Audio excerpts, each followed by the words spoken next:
Welcome to Fluent Phonics. Today, we will learn how to pronounce the word hardy.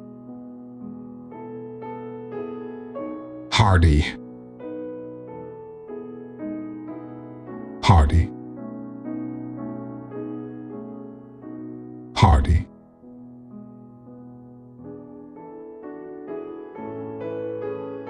Here's an example of how one might use it in a sentence.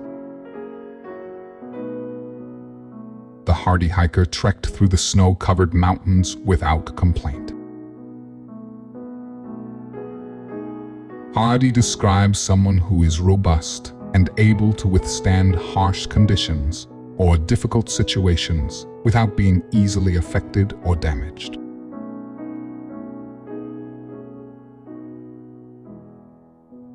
Thank you for your time. If you enjoyed this, please like and subscribe for further content.